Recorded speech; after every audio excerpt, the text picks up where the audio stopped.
You mentioned Stefon Diggs. Yeah. Wild story out of Buffalo yesterday where a team reporter, like someone that works for the team, I believe like BuffaloBills.com. Yeah. Did you hear this? No. Yes. This is breaking me off. We have it. Should we? Okay, can we play? It's obviously been censored, I'm assuming. Yeah, okay. So there was a live mic. They were waiting for press conferences to start. Yeah. And this was a private conversation, which it's greasy, but now it's public. Well, it's a hot out mic, there right? now. It's a hot mic. So. And this was a conversation between a team reporter and I guess other reporters in the room.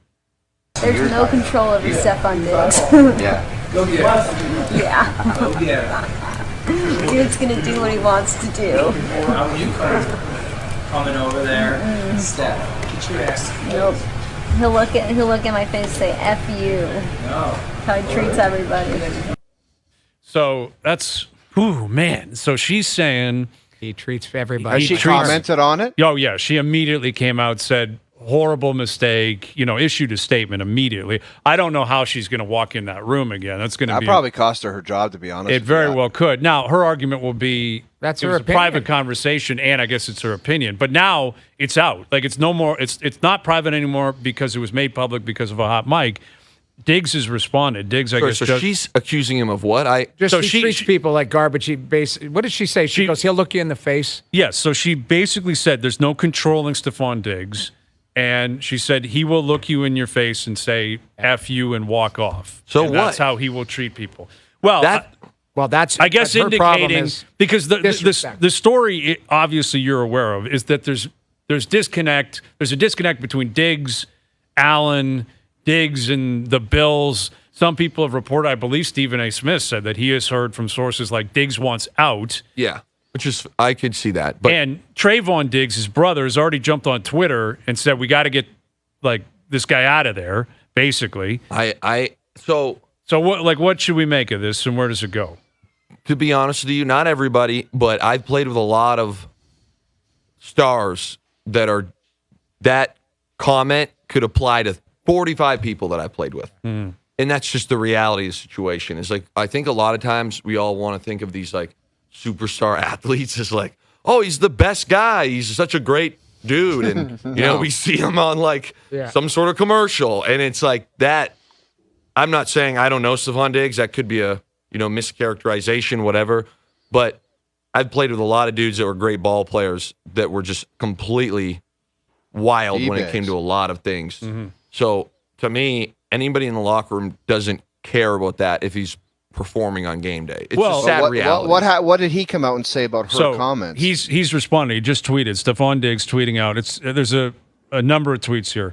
The audio shared was very hurtful and was insulting to my character and to the way I was raised. I've always treated people how I want to be treated. I greet everyone with smiles and respect, from the people in our cafe to the people that keep our building in clean. And like it's just going to go on and on and on. But maybe he's a Colin Montgomery. There might be some Monty there. Call it a grin screwer. But just people that are like, "Hey, how's it going? Yeah, you son of a." Here's the one that probably matters in terms of the interactions with Diggs and the media. Is Stefon Diggs tweeting out, quote, "The media or fans may confuse my competitiveness that they witness on the field as who I am as a person, but off the field, I'd never treat anyone how she described and have never said anything remotely close to that to her. I don't know why it was said, but this is an example of why people don't want to deal with the media. It's hard to fight the preconceived notions people have about you, regardless of ever having a personal experience with them." That would be my next point. And like taking Stefon Diggs' side on this is like, there were guys on Seattle, and I would sit there and listen to them and be like, hey, we got a press conference coming up, some of our bigger players, let's say.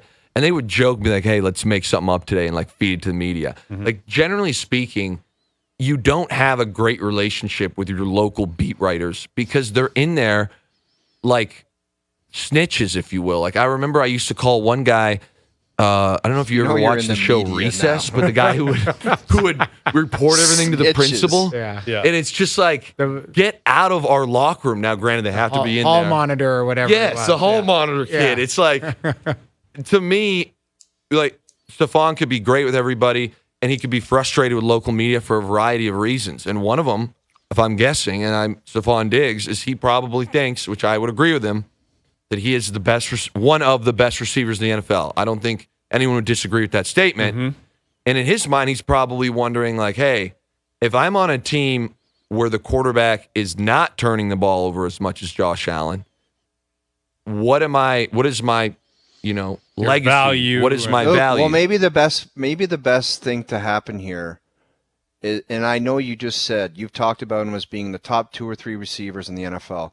Maybe you just got to move on from the player, because don't you feel that there's some tension or some pressure? Some of the decision making Josh Allen has is, I got to get this guy the football to keep him happy, and it seems like he's quite willing to go out of his way to do it.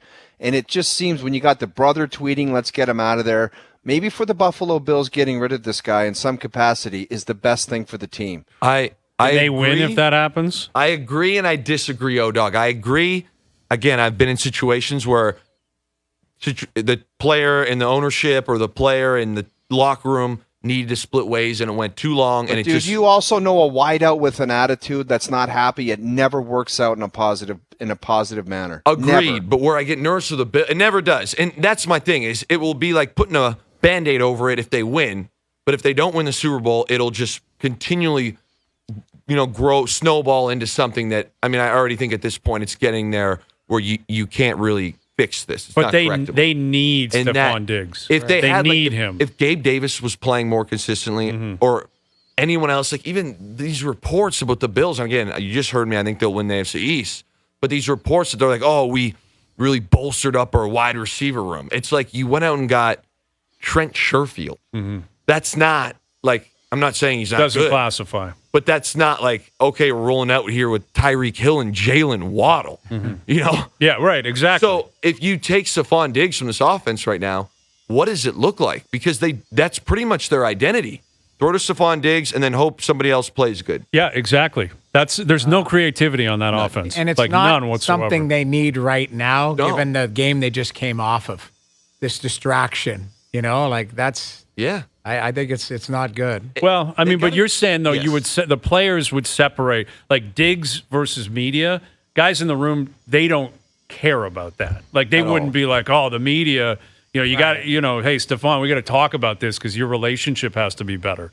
Like, guys don't care how anyone interacts with the media. One bit. Right. I don't know, I'm not saying he did this, but if Stefon Diggs was considered a guy who was a great teammate, I don't know if he is. I've never played with the guy. But if he was considered in that locker room to be a great competitor, great teammate, all the above, and he went in and flipped a media person off right to their face in front of everyone, not one person would care about that action. Right. And that's just the reality. I'm not. No, I know it's not exactly. maybe the most warm, fuzzy thing, but it's the truth. They're not saying, man, now we're in trouble against the Raiders because of what happened there. That's not going to happen.